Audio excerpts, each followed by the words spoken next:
अस्सलाम वालेकुम स्टूडेंट्स हम डिस्कस कर रहे थे intermolecular forces. The forces present between the molecules are known as intermolecular forces. इसका एक पॉइंट डायपोल डायपोल इंट्रैक्शंस हम डिस्कस कर चुके थे।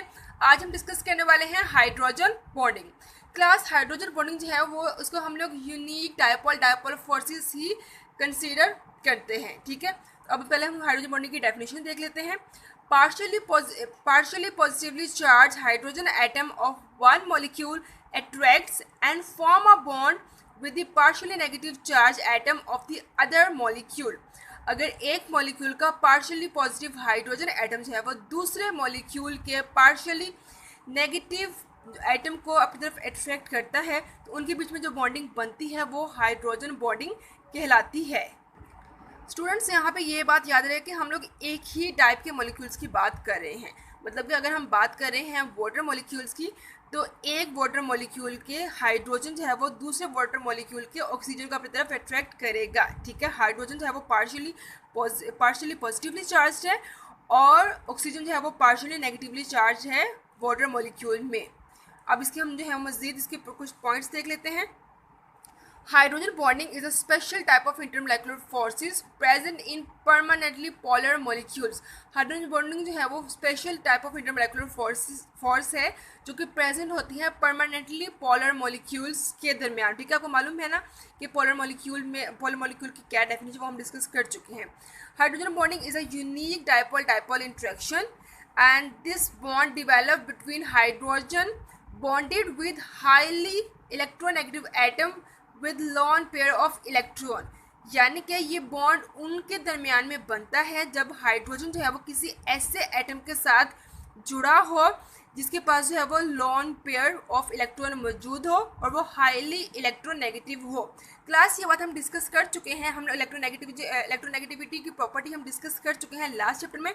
उसमें हमने देखा था कि in periods electronegativity increases while in groups electronegativity decreases. तो इसका मतलब है कि हमारे पास जो है वो हमारे पास थर्ड पीरियड में ऑक्सीजन नाइट्रोजन फ्लोरीन जो है इनकी इलेक्ट्रोनेगेटिविटी जो है वो बाकी तमाम जो पीरियोडिक टेबल में तमाम एलिमेंट्स हैं उन सबसे ज़्यादा है। ठीक है, और इनके पास लोन पेयर भी मौजूद है।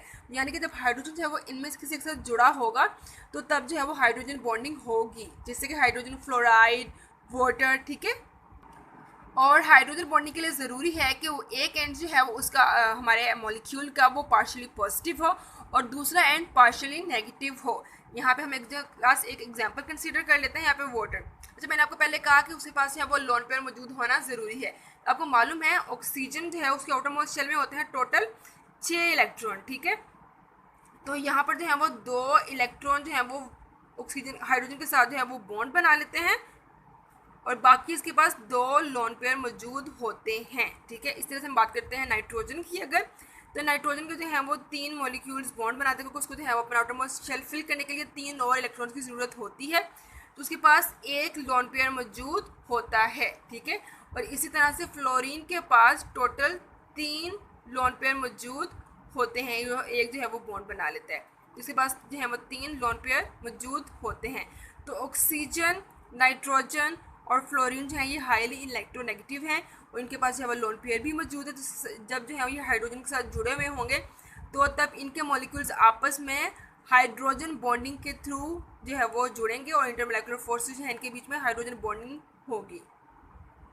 अब अगर हम जो है यहाँ पे वाटर के एग्जाम्पल को कंसीडर करते हैं तो आप देखते हैं कि हाइड्रोजन के ऊपर है पार्शियली पॉजिटिव चार्ज और ऑक्सीजन पे है पार्शियली नेगेटिव चार्ज। ठीक है, और इस तरह से दूसरे आइटम के ऊपर भी हाइड्रोजन पे पार्शियली पॉजिटिव चार्ज ऑक्सीजन पे पार्शियली नेगेटिव चार्ज हाइड्रोजन पे partially positive charge.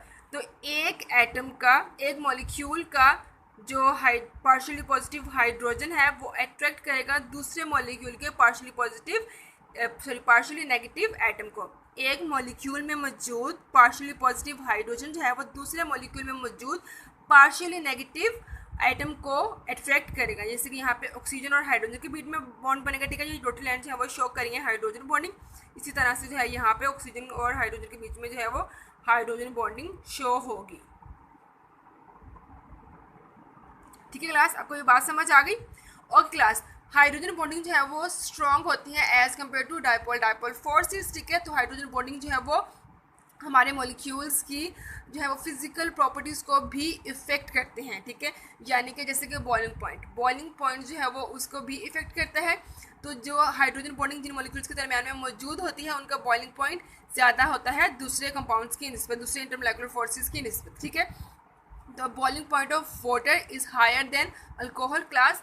Boiling point of water जो है वो ज़्यादा होता है अल्कोहल की निस्बत। बॉइलिंग पॉइंट ऑफ वाटर है 100 डिग्री सेल्सियस। 100 डिग्री सेल्सियस पर जाकर जो है हमारा पानी बॉयल होना शुरू होता है, जबकि अल्कोहल का बॉइलिंग पॉइंट है 78 डिग्री सेल्सियस। ओके क्लास, आपको कॉन्सेप्ट तो समझ आ गया है, लेकिन आप जो है अब आप सवाल भी समझ लें कि आपको पेपर में किस तरह से सवाल आ सकता है। आपको पेपर में सवाल आ सकता है कि why boiling point of water is more than alcohol, या फिर why boiling point of alcohol is less than water. तो इसका आंसर सिंपल है, because of stronger hydrogen bonding present in water molecules. Water molecules में मौजूद hydrogen bonding है वो stronger है एज कम्पेयर टू अल्कोहल, तो इसलिए जो है वो हमारे वाटर का बॉइलिंग पॉइंट ज़्यादा है as compare to the alcohol. Students, एक और क्वेश्चन है, why ice floats over water. Ice जो है वो पानी के ऊपर क्यों तैरती है? ये क्वेश्चन जो है वो बहुत कॉमन है। आपने जो है इसका ज़रूर मतलब आपने मुशाहिदा भी किया होगा, आपने ज़रूर इसको देखा, ऑब्जर्व किया होगा कि आइस जो हमारी वो वाटर के ऊपर फ्लोट करती है, ठीक है। तो ये पेपर में हमारा क्वेश्चन भी बहुत ज़्यादा आता है कि आइस जो है वो पानी के ऊपर फ्लोट क्यों करती है।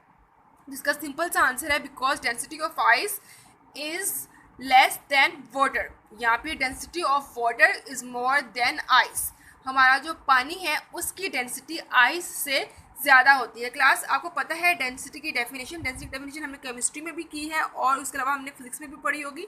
Density is equals to mass over volume, यानी कि कितना वॉल्यूम जो है वो कितना मैस कवर करता है वो उसकी डेंसिटी कहलाता है। अगर जो है वो कम वॉल्यूम में ज़्यादा मैस कवर होगा तो उसकी डेंसिटी क्या होगी?